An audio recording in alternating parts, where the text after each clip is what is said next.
All right, one of the best small businesses I think that you can start on a shoestring budget in 2025, 2026 is your own 3D print farm. Well, in our case, print ranch. We're up here in Montana. You got to go with, the way we do things here. Anyway, 3D printing has really come a long way. I've been in it since the early days when we're building our own all the way through, the Ender days. It kind of got me back into it. But I got to tell you, it's these new Core XY printers, the stuff from Bambu Labs, making it affordable, making it reliable. So plus other stuff. We've got the Elegu Centauri carbon over there, and there's other products out there. We've got lasers, we've got desktop CNC, lots of ways to do your own mini manufacturing right in your own house, or in my case, my own shop. So I'm going to go through the top 5 or 6 3D printers that you need, because remember, there's no one size fits all. They're all a tool in your toolbox, and depending on the kind of job you got to do and how you got to do it, you got to make sure you're reaching for the right wrench or the right screwdriver. All right, let's step through the list. We have different price points and different usage case scenarios about why you'd want to choose each one. We're going to talk about it. And then at the end, I'm going to tell you why I got a special skill set that makes my opinion a little more maybe useful than others. So let's jump into it. All right, so the first thing we're going to talk about is the Bambu Labs A1 Mini here. This is a great little 3D printer, and of course the selling point for Bambu Labs is kind of across the board. They're reliable, they're accurate, there's parts, there's community, there's service and support. So it's basically everything you're looking for as a business. This kind of ticks that. There's other ones out there that they're really good at some of these things, but not others, all right? So bang for the buck, price-wise, it's really hard to beat this. Now, I will say this. Only go for the A1 Mini if specifically it's either like, hey, I can't afford anything better, but I want to get the best I can afford, or B, I'm printing really small things and I don't think that will ever change. All right, because the form factor on this is smaller than most other ones. Because the second one we're going to talk about is its big brother, the A1. This is a fantastic printer. It's open frame, it's a bed slinger, that means the bed moves back and forth, but the accuracy is fantastic, the speed is great, the repeatability on it is just insane. They've got tons and tons of parts, there's a huge community behind it, there's a company that's got parts and service and stuff behind it, and the whole ecosystem. For those of you who don't know, if you use the AMS system, and it's going to be a little bit more if you want to step up to the AMS, and I do not recommend for most people printing in color. If you can get away with it, if you can print solitary single color parts, that's where the real profit is. Because once you add AMS systems in with multicolor, you add in complexity, and it's going to make it harder for you to keep up with stuff. You're going to have to order different kinds of filament. You have to manage like which color I'm getting. And at the end of the day, it's reliability. How reliable is that AMS system? And I'm hearing with a lot of people that, the AMS light, we'll talk about other ones, but the light is, well, it's light, all right? It's light duty. It's not meant to be used as a, constantly running manufacturing printing plant. But there are people out there doing it, and I do want to stress that. There's always the what you should do, what you can do, and what you are doing, and they're not exactly the same most times, all right? But you can get away with it. On top of that, there's a system called Farm Loop that's designed to automate the Bambu Lab printers, and one of the best ones is the A1. It also works with the Mini. In fact, they use a bunch of the Minis. But again, if you're printing really small stuff and I'm just going to stick to the smaller stuff, because then you have to step up to this if you're not, because this has the good, what I call mid-size build plate, all right? You're looking at $500 with the AMS, but if you can get away with it without the AMS, you're looking at $350, all right? That's a pretty good price on a really good quality printer. Now, the next one is the PS1. Now, the PS1 or P1S has been out for a while. It's fully enclosed. It does have an AMS available to it, but the base price is $549. Fully enclosed, you can print what they call engineering grade materials. Basically, there's 3 types of materials I look at. There's the basic stuff like PLA and whatnot that's super easy to print, anybody can do. Then PETG also kind of falls in there and some of the other stuff. Then you get to the engineering grade stuff, which is like carbon fiber filled or glass filled or glow in the dark. They have these abrasives and stuff in it. You need a higher end printer that can get hotter, that can have a hardened nozzle. Usually can have a heated or somehow controlled chamber, right? That helps. It's not necessary, but it helps. Sometimes they have active heating. Sometimes they just use a combination between the hot end and the bed to keep the chamber warm. But fully enclosed is a big deal. This has the fully enclosed. Yes, you can put you can upgrade it to a steel hot end, but they're not designed out of the factory for that kind of exotic, engineering kind of grade filament. I shouldn't use the word exotic because that's the third type I would talk about, are exotic filaments. Weird stuff, TPU, wood-filled fibers, all sorts of, they're foaming ones, there's candle filaments. In those kind of situations, if you're going to be printing weird stuff, you're going to have to figure out kind of what the weird printer is you want to. I like to do like a dedicated standalone kind of thing. Don't try to run them through an AMS. That's not going to be a good thing for you. All right, now let's keep going. Next step up, most people, and maybe you saw it on the behind me over there, was the Bambu Lab X1C. Now, full disclosure, Bambu Lab did send me this printer. It's a fantastic printer. It really is. But I'm not going to recommend it for most people. Now, in my case, I'm moving away from the X1C. I'm actually moving down a step, and I purchased, with my own money, the P1S, because for a repeatable, everyday 3D printer for me, that can do two colors, because I, like an idiot, I'm doing multicolor. And, remember, do as I say, not as I do. And I need it to be fully enclosed, because I'm printing PETG. You don't have to have fully enclosed PETG, but it helps with adhesion issues. And I'm up here in Montana. I'm in a large shop that is mostly temperature controlled, but we can get fluctuations, especially when I open that door, that big garage door right there. Cold air just blasts in through the whole shop, and I don't want like layer lines or other stuff showing up. So fully enclosed gives me full control, and I am a bit of a control freak when it comes to some stuff. Ask my wife.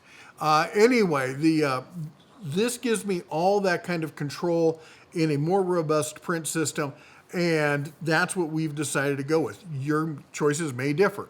All right, now why I'm saying don't go with the X1C is I'm keeping mine as a prototyping printer. It's my go-to if I need to do high detail, this is kind of all-in-one kind of thing that kind of does it all. But that said, if you really want to do this, you're going to spend this kind of money. Now with the AMS, it's $11.19, that's on sale, but the base one is $800.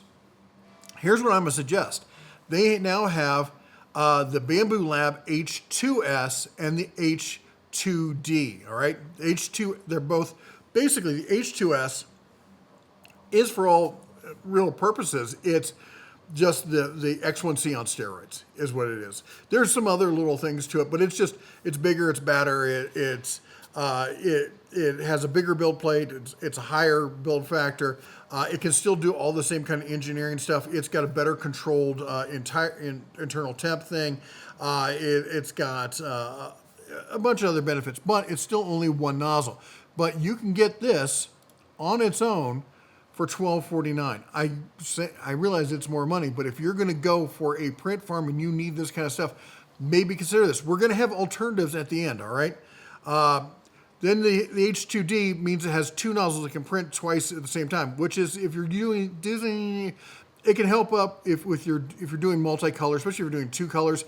It's better used, I think, as having one nozzle printing a filament support and the other nozzle printing the actual material, so that it's easier to tear it away. But again, we're really stepping up and you're getting into a specific area where you probably already know what it is you're looking for. Now, here's what I'm going to say. This is not one I recommend. But if you are bootstrapping this on a budget, and I'm all about business, if you're bootstrapping this on a budget, $150, you can get the Creality Ender 3 off of AliExpress. You're not probably going to get much in the way of technical support. You're going to be on your own. There's going to be a lot of fidgeting. You're going to be working on your printer rather than with your printer, okay?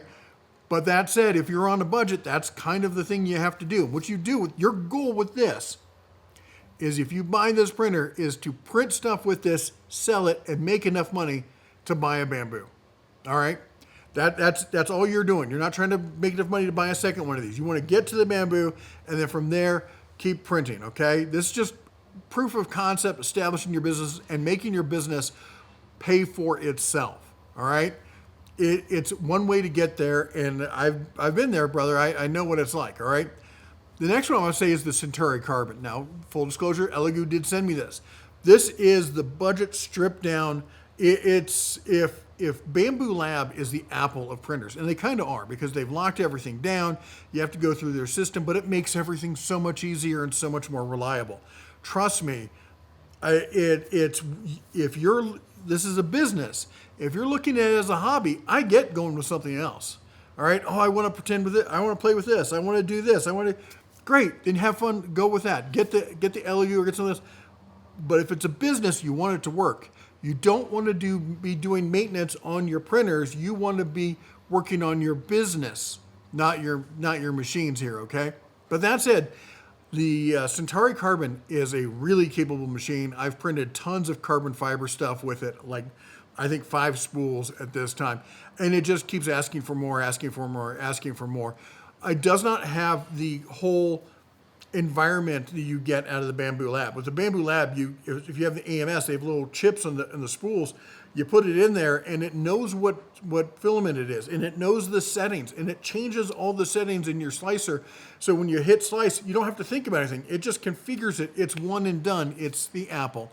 All right. This is more like the Linux. You got to know how to get root if you know what you're going to do. All right. But if you do, and you're willing to learn, and it's not a bad printer. All right. It's not going to be much more than it is. But I'm keeping mine as just my engineering focused on. That's all it does is engineering grade filament. All right. And for $300, I'm more than happy with it doing that. All right. Next up, we're going to talk about Snapmaker. Now, Snapmaker is a big one. It is a multi-head. You see all those little loops they're going to? So basically, the printer carriage picks up a different head every time it wants to print a different color. It's like having paintbrushes. If you're painting in different colors, rather than washing your paint, you have different paintbrushes you use for each color. Great concept, all right? But it's brand new, just came out. I've heard great reviews from it, but nobody doing it long term. Do not invest in this as a long-term printer now. It may prove out to be the best thing since sliced bread. It may turn out to have, like, once it hits, 100,000 miles, it dies. You got to figure out, remember, you're running a business. This isn't a hobby at this point. That's why we're the print ranch. We're not the print hobby farm, all right? We're doing this to make money. It's a business. Now, next up, Creality. Again, I'm going to say nearly the same thing. Creality has some great 3D printers. The K2 Pro, the K2 Plus, the Pro Combo, all that. These are fantastic printers. They have their own AMS-like version. You're looking at $1,000, and they're the size of the, in fact, I think they're a little bit bigger than the H2 versions of the Bambu Lab. So it's slightly bigger. You're getting a giant. It comes down to reliability. All right, the build quality, I don't think is there. For a personal printer, it's more than fine. But in a print farm, I wouldn't put my money into it, and I didn't. When it came time for me to spend my money, I bought a Bambu. And the other issue is it's a little flaky with print quality. There's a lot of people who say it goes great, goes great, goes great, and then it goes wrong. I want something that prints, I want 100%, but I'll accept 99.9% quality, all right? I can't accept 90% or 80%. I don't want to be throwing away 1 in 10 prints or 2 out of 10 prints or 3 out of 10 prints.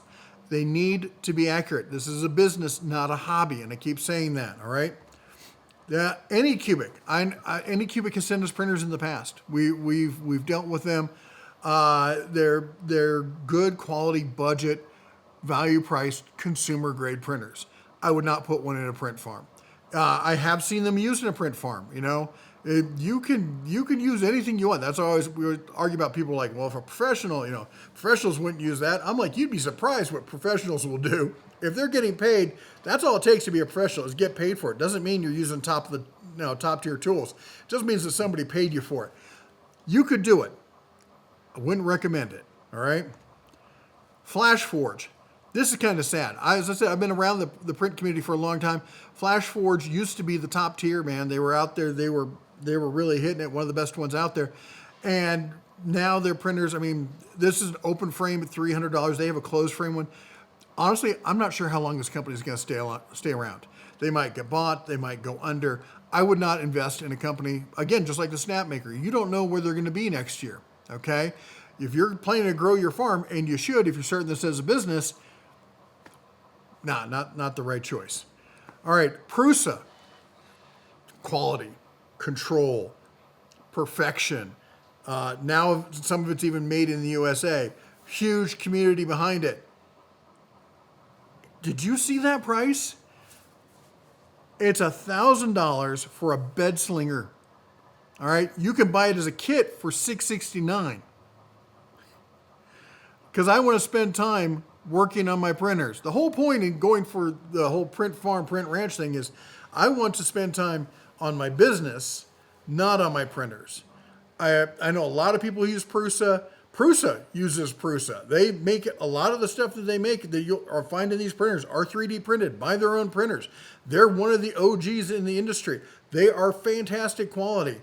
I'm not spending my money on one. I can get just as good kind of print quality and reliability, and probably better in some cases, out of something else.